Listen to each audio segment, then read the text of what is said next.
Yung good afternoon mga kabayan. Ito ngayon sa Bacolod for my flight going back to Davao. So, babalik na po tayo ng Davao today.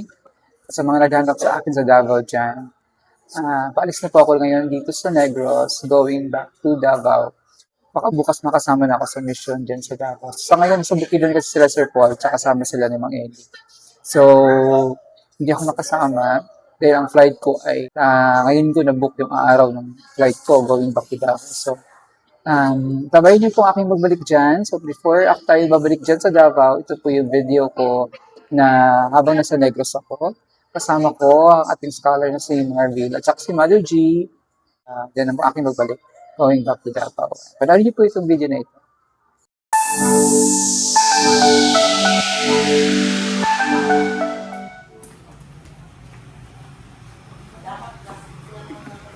Gusto mo shoes?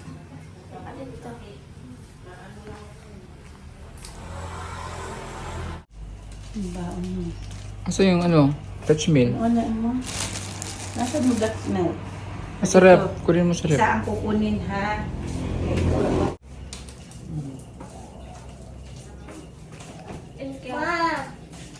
Bye-bye. Pang 20 niya. Baon. Bye. Bye-bye. Bye-bye. Mag-aaral mabuti ha.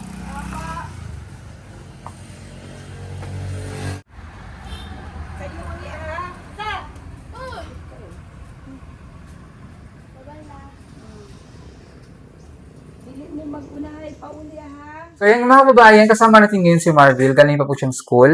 Tingnan mo, naka-uniform pa siya. Yan, ganito yung uniform nila. Blue and yellow. Tingnan ka muna doon. Kita mo. Ayan, blue and yellow. Tapos, may PE uniform pa yan siya. Tsaka, Girl Scout. Di ba kasala ka rin sa Girl Scout? Opo. Ilan kayo ng Girl Scout? Di ba ni Lola Johnny? Opo. So, ayan. Kumusta ang eskwelahan? Kumusta ang school? Okay lang naman po. Okay lang. Paano naging okay? Kasi mamaraw na ako magbasa. Ano ka na magbasa? Tapos, tapos na kasi nila tapos na kasi yung second grading nila, no? Opo. So, kumusta naman ang exam doon? Nakasagot ka? Nakasagot eh. Sagot naman po. Again, Sagot naman po. nakasagot ka naman. So, antayin na lang natin yung grade mo kasi according to your teacher, isusundan niya yung kay Lola Janet, ha? Opo. Ang grades mo. So, na din malalaman pero ang sabi naman ng teacher is, okay naman daw. Then, simula nung nag-end of ang first grading, bali, start of second grading, dito na siya nagstay sa bahay. So, napanood niyo yung previous ko na video, na vlog. Kinuha ko siya sa school, in-enroll namin siya dito, kasama siya si Mother G, si Lola Janet. So, medyo nakapag-adjust na siya. No? So, medyo kailangan lang talaga niya ng guidance kasi adjustment period pa niya. No? So, kumusta ka naman dito sa bahay? Okay naman? Okay lang. Okay. Hindi mo ba na-miss dun sa inyo? Hindi naman. Nagbakasyon naman siya dun sa kanila. So, hindi naman siya pinipigilan kung gusto niya magbakasyon. Kasi nung una, sabi niya ayaw magbakasyon. So, pumunta kami dun kasi akala namin hindi siya uuwi. Mama, biglang bagong isip, nagpaiwan na lang siya. So, 2 weeks siya doon nagstay sa kanila kasi wala silang pasok. So, yun. Kasama, tawagan natin si Mother G. Hindi ka, Mother? Kasi siya yung, siya yung guardian dito. Siya ang guardian ni Marvel. Hello. Yan. Siya ang guardian ni Marvel. So, siya ang nakakaalam. Siya ang umattend sa meeting. Di ba nag-meeting ka nakaraan? Siya nagdadagyaw, naglilinis doon nagbibrigada sa school. Siya siya ang guardian kasi naman. Siya ang lola na dito. Siya ang godmother. Siya na ang grandmother dito. So, kumusta naman si Marvel dito sa school? Di ba nag-usap kayo ng teacher? Oo. Nakausap ko yung teacher niya. Tapos, sa school, tinanong ko si ma'am kung paano yung behavior nito. Sa klase, medyo hindi naman siya behind. Hindi rin siya yung Excel. Excel, hindi rin siya yung mababa. Nasa Average. average siya. So, yun nga, alam naman natin na, syempre, bago siya dito, iba yung yung environment, iba dito, tsaka doon. Kaya nga sabi ko sa kanya, yung attitude niya na nandun siya sa Taiwan, dun sa side ng lola niya, baguhin niya kasi iba dito, iba yung mga bata dito, iba yung mga bata dito kasi hindi naman hindi naman sila yung talagang hindi na siya kailangan maglakad, hindi na siya kasi ang pasok nito is 7 o'clock ng umaga. So, malapit lang yung school niya dyan. Oo, tsaka hindi mahirap sa kanya kasi may nagbabantay dyan. Pag tatawid sila, di ba, highway. Meron talagang Traffic. barangay Tanod na nagbabantay sa mga estudyante. So, pag nasa school na, bawal na silang lumabas. Nandun lang sila sa loob. Unless, sila, hindi nababantayan minsan ng teacher. Nakakalusot. Kasi yung high school kasi bukas yun So, wala namang yun lang. Kailangan i-improve niya yung pagbabasa niya ng English. Kasi yun ang Adjustment. Di ba iba yung sa inyo dito sa Taiwan? Iba dito, no? Sa tingin mo, saan mas mahirap mag-aral? Doon o dito? Doon mahirap doon? Bakit mahirap doon? Sa layo ng bahay namin. Kasi malayo yung bahay. Kasi naglalakad ba naman siya? Layo. So, mas madali na dito Sa sa'yo kanila, mag-aral. So, at dito nakakain ka na. Anong ginagawa mo early in the morning? Pagising mo sa umaga, anong ginagawa ni Marvel bago pumasok sa eskwela? Magsaing. Tapos, ligo. ligo na. Tapos, mag-prepare na para nag-breakfast na siya. Breakfast siya.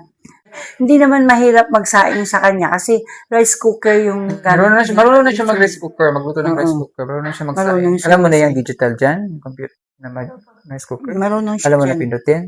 Marunong na siya Alam niya. magpindot.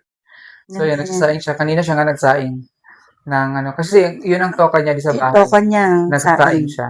So, morning, lulutuan mo siya ng breakfast. Hindi. Sa morning, yun ulam kasi ako na nagluluto. Yun nga, siya ito nga nagluluto ng ulam. Yun na, oo. Sa So, ulam mo, Kasi kain mo na siya bago siya umalis. Oo. At least, okay na. Okay na yung mo dito. Mm. Meron ka ng lola na very supportive. Pag may mga meeting siya, nag-attend doon, di ba? Tapos may baon siya everyday. Magkano baon niya, mother? Ang baon niya, kasi nga, dahil nga yung kantin dyan, wala na. Ngayon, ang ginawa ko sa kanya, bumibili na ako ng baon niya, good for 1 week. Yung biscuit niya, 3 klase yan. Tapos, that's milk, yun ang baon niya. Minsan, ay nauubos yung baon niya. Plus 20 pesos. 20 pesos. Oo, may 20 pesos talaga siya. Diba? So, ang Anong savings, baon mo doon nung sa Taiwan ka? sa biskwit. Pera, magkano binigay ni Lola? 20. Yun lang yung... Lakad pa siya. Lalakad ka pa. Mm.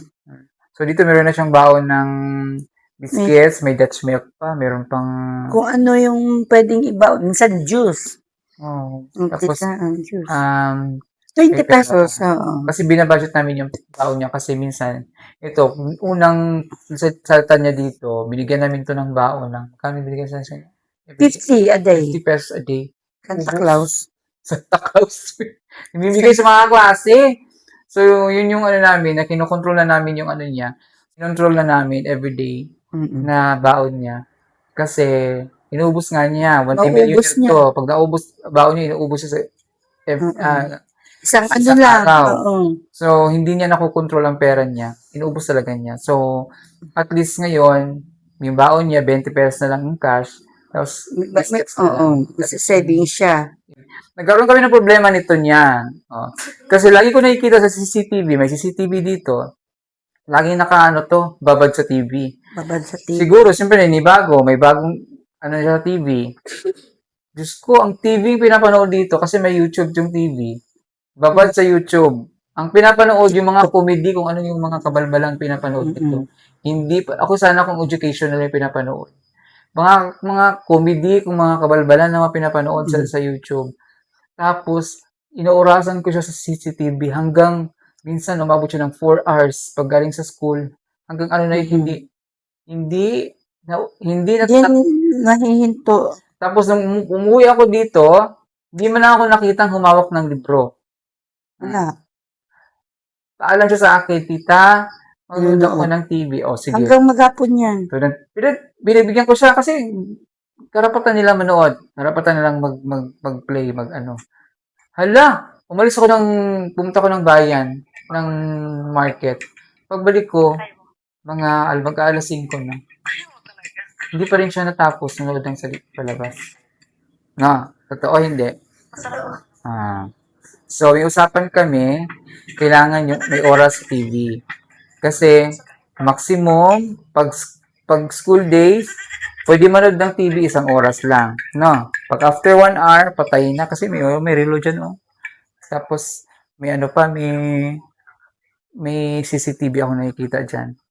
Kasi minsan, tinatawag na kita dyan sa CCTV. Tumingin ka lang sa CCTV, tapos balik TV na naman. Ha? Dapat may oras tayo, di ba? Usapan natin. Kasi gusto ko, matuto ka. Instead na lagi ka ng TV, magbasa ka. May libro ka naman, pwede mong basa-basahin yung English. Matuto ka Huwag kang mano sa akin pag sabi ko, Marvel, ganito, ganyan, ganyan. Kasi lahat ng sinasabi ko para sa iyo yun. Ito rin. Para lumaki kang maayos. Lumaki kang may Marunong. May alam. may lumaki ka na hindi ka kakahiya ng mga tao. Hindi ka pagtatawanan ng mga tao. Lumaki ka ng tama, maayos. Diba sabi ko kasi, tinuturing na kitang anak. Kasi wala akong anak. Pero dapat, pakita mo rin sa akin na karapat dapat kitang maging anak. Karapat dapat kang magiging lola magiging apo ni Lola Janet, ni Mother G. Ni Mother Gina. Kaya pala Mother G kasi may nagtanong kasi, bakit Mother G, Janet ang pangalan niya? Gina kasi ang palayo niya. Ang layo, di ba? Gina yung palayo niya, totoong pangalan niya Janet. Kaya dalawa yung Mother G, tapos Janet. Siya, kapag sa amin sa kanya G, tsaka ni Paul, Mother G din. Pero Janet ang totoong pangalan ni Mother. So ganito ha, ganon yun ha, makinig, laging, sabi ko sa'yo, isipin mo yung bahay na ito ay bahay mo. Di ba? Pag bahay mo, gusto mo malinis. Pag bahay mo, gusto mo maayos. Pag bahay mo, ayaw mo mawawala sa bahay.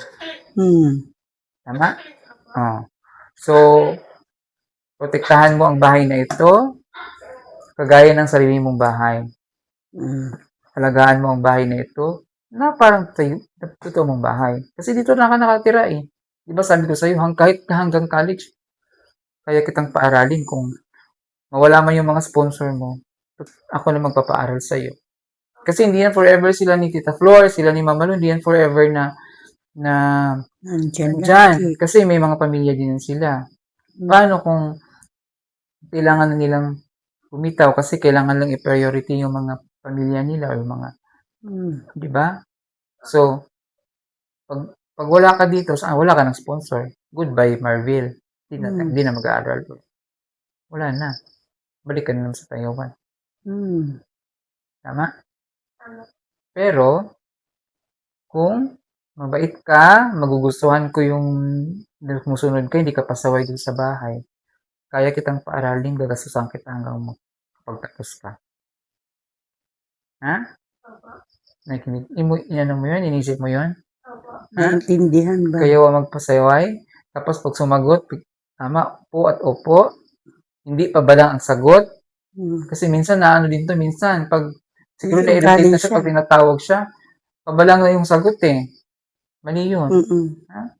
So, masagot na siya ng ano. Huwag mong sagot-sagutin yung si Lola Janet kasi parang tinuring ka ng apo niyan. Kanina nga, makain, kailangan mauna ka pang kumain. Kasi ganyan siya. Kaya dapat pakita mo rin. Yung ginagawa mo sa dati mo, pag si Lola mo, pag sinasaway ka ni Lola mo, di ba? Nasagot-sagot mo si Lola. Nakikita ko siya noon eh. Pag sinasagot mo si Lola mo eh. May gano'n siya, may gano'n siyang ano. Para, Kasi gusto namin, Ay, lumaki kang mayos. Lumaki kang na ayos. Lumaki ka na may takot sa Diyos. Kaya nga sinasama ka ni Lola Janet pag nagpunta kayo sa simbahan. Di ba? Kasi ito, kagabi, sinama rin namin to. Kasi para may experience. First time niya nanood ng fireworks, di ba? Tata siya. Takan din yung ito ko tayo yun. Hmm? Takan yung ato. Nahulugan ka kalayo? Dili. Dili. Nalayapit na ako naman. Akala mo lang yun, malayo yun. Fireworks yun. Takan din yun. Abot din sa yuta.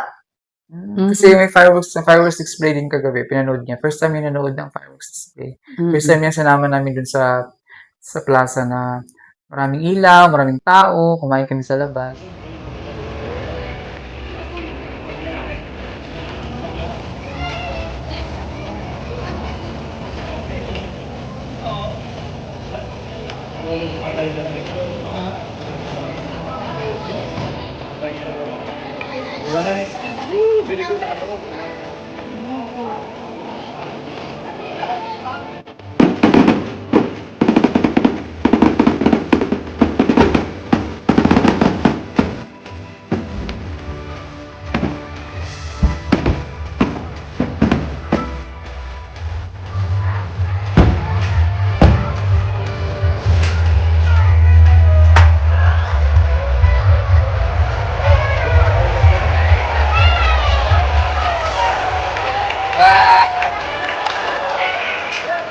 Ano?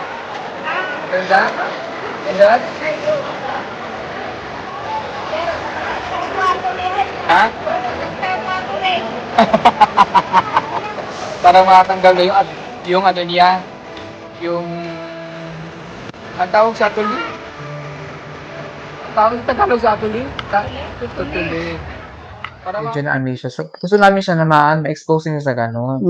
Kasi hindi yan siya Hindi na-expose. siya sa bundok lang lagi ito noon eh. So, kumusta naman yung experience mo kagabi? Saya. Masaya naman. Masaya naman po. Okay. Masaya naman po. Masaya. Tapos nanonood pa tayo ng banda, di ba? Kaya tanghali na nagising. Kaya tanghali na kami nagising kanina kasi Tanghali na rin ng alas simba. 12 na kami nauwi kagabi. Ayan. So, yun laging tandaan ha. Ayan mga kabayan, thank you so much kay Mama Lu and Tita Flor sa kanya mga dalawang sponsors na tumutulong sa kanya sa kanya pangangailangan araw-araw, sa kanyang baon, at kay Tita Flor sa mga kailangan niya dito. Tinagang si Tita Flor very supportive kay Marvin. And Marvin, ano gusto mo sabi sa mga sponsors mo? Matigam mamala sa tulong mo sa akin sa alawan po buwan-buwan at thank you rin Tita Flor sa mga kailangan ko dito sa bahay. Ayan, thank you Tita Flor and Mama Lu sa tulong nyo kay Marvil sa inyong pag-suporta sa kanyang pag-aaral. Maraming salamat po and God bless you. Lalo na kayo dyan sa inyong dalawa dyan sa ibang, especially dyan nandyan kayo ngayon sa ibang bansa and your kasama ng inyong pamilya dyan. We're praying for your good health always. Hindi lang sa iyo, sa buong yung pamilya, kay si Mama Lu at saka kay Tita Flor sa kanilang pamilya. No? Ayan na ang suman, ang biko, para kay Sir Paul. Gawa ni Ate Mary Jane, Mama ni Rugine. Ayan, pasalubong ni Mother. Salubong yan. May suka pa. Alang lagyan. Suka, di pwede akong dala ng suka. Kasi 1 carry lang ako. Kani? Hindi. Ito na. Masarap yan. Masarap pagluto yan sa Ate Mary Jane. Ano yan? Atagal yan. Maraming yan, nyog. Ilang nyog yan, te? 6 na nyog. Tapos, Sandok ta nga gamay-gamay ta. Kaya para i-plus na ito. Yan. Pero ang takip niya ito. Punasan mo tama. Para i-plus natin sa butura. Tanawa ba dito ta? Na ako'y plastic dito nga na mga takulong. Abutog. Pwede ba ito? kung hindi, ano na lang? Kayong foil na lang. Pwede naman. Pwede. Sarap niya. Tama lang yung Ang lang favorite yan. Na-miss na to ng ating mga OFW ng mga kababayan. Pero may nabibili naman yan sa Asian store daw. Pilit. Yung mga Pero iba malagkit. na ang lasa kasi frozen na sila doon. So, may lagyan, syempre, ang lunok. Ang tawag nito? Latig. Latik sa Tagalog. Sa amin, lunok to eh. Sa Bisaya. Si Ate Mary Jane din gumawa nung pasalubong ni dala nila ni Kuya doon sa Manila. Kaya lang, natira. Ilan na lang kasi kinain nila sa biyahe. Sila na sila. Kinain nila sa biyahe. Sila. Na-stranded kasi sila sa Kalapan. Gusto nga ni mother mo magpalabok daw, turuan ko sila. Kaya lang wala namang mabili. Ayan sabihan ko yan siya maggawa ng palabok, hindi siya marunong. Madali yung Wala kasi gawin. pansit. Yung gusto niya, yung palabok na malaki ang, Wala dito yun. yun nga hinahanap ko. Wala yan sa Bayawan. Ang meron lang yung mali pino. Kanino nang sobra nito hindi. Ano? Diba to? Maliit na lang. Sige lang, maglagay din kayo dyan. May takip yan. O maglagay lang kayo dyan para mas lagay sa rep. Doon sa Davao. Gusto ni Sir Paul yan yung mga ganyan. Gumawa yan si Sir Paul din ng ganyan. Kaya lang yung nilawa niya, malabsa. Malaksa. Madali yung matira. Ano siya, parang lugaw yung pagkaano. Ito hindi pwedeng lagay sa rep labas lang. Kami lang. Hindi, pwede naman siya sa baba lang. Pero hindi lang talaga totaling matagal. Kasi matitigas siya. Pero hindi naman ito napapanit agad. Katulad ng mga natin. Ano yang lang na Kasi ilang oras lang naman darating ito doon. Hindi mo na yan palamigin mo na yan. Malamig talaga kasi pag mainit, mapanos. Mapanis mo. So ipapatikim mo kay Sir Paul yan pagdating sa Davao. Fan din yan sa Ate Mary Jane, fan din yan ng Pugong Bihero, di ba te? Siyempre. Lagi nanonood yan sa mga videos natin. Yung panay nyo akyat sa mga bundok na di mawari kung asan kayo dadaan. Oo, mayroon pag giba-giba yung mga daan. Nangagulong na nga eh. Si Ate Mary Jane ay from Bulacan. Taga rito pero sa Bulacan na siya nakatira. Saan sa Bulacan te? Ano? San Jose del Monte. San Jose del Monte. Shout out sa mga taga San Jose del Monte. Ayan. May pwesto ka rin doon. Di ba nagtitinda ka rin ng mga ulam? Call siya. On call. Ano lang ako, luto lang ako ng luto. Ina-order lang. Sila lang nagpapaluto sa akin. Saan sa San Jose? Sa Tower Bay. Towerville? Sa Towerville. Marami nagpapaluto sa kanya ng mga Malabo, pansit, Shanghai. Yung Shanghai ko, hindi sariwa na kung ginigisa ko talaga, isda, pwede, baboy, pwede. Pang-stock yun, hindi yun agad nasisira. Hi! Ano siya? Yan na si Hindi siya Ken. kamukha ng rubber. Ang aming student dito. Aking adopted. Dito na rin siya nakatira. Asan na si Marvin? Nawawala. Sana si Marvel. Si Marvel ang acting ding scholar, PB scholar na nandito. Andun kay Lola. Nagdalaw daw ng tablet. Meron na siyang ano. Meron siyang ngayon Si... Tikman natin ang luto ni ate. Actually, nakakain ako nito yung ginawa niya nung ginawa ni Kuya sa Manila. Kasi nagaan niya. Be? Hindi siya gaano matamis. Tama lang. Hindi siya ganong matamis. Masarap. Hindi siya ganong super sweet. Kasi kapag ano, Nakaka-umay agad na. Lalo sa Davao. Pwede yan sa Davao. Para kayo. Para sa BB House. Para sa TV House. Matikman. Happy New Year. Pasalubong. Matikman ng mga ng BBQ. Ang biko ni Ate Mary Jane. Wala akong check in. Lagi siya. Bibit-bitin ko lang siya. Lagay ko sa trolley. Oo. Wala naman, hindi naman gadalang damit kasi doon yung damit ko sa Davao, ang dami. Si Sir Paul, okay na yun. Sa lugar nila ni Kasi mo po, kay Saiful at saka kay Krishna. Ay, Ispaw. Tsaka favorite team, syempre. Oo, siyempre si Kuya Eli, si Ider, sila ni Kuya Noy, si Ralph, ang bago. si Peking Bombay, Peking Koreana, at si Stone. At syempre si Melvin tsaka si Junjun. Si Junjun marunong din magluto ng ganyan. Nakikita ko naman lang. Ayun, si Ken, ang aming, ano ba, kung aking bagong adopted dito. Ilalagay. So dito na siya nakatira sa bahay. Yan, walang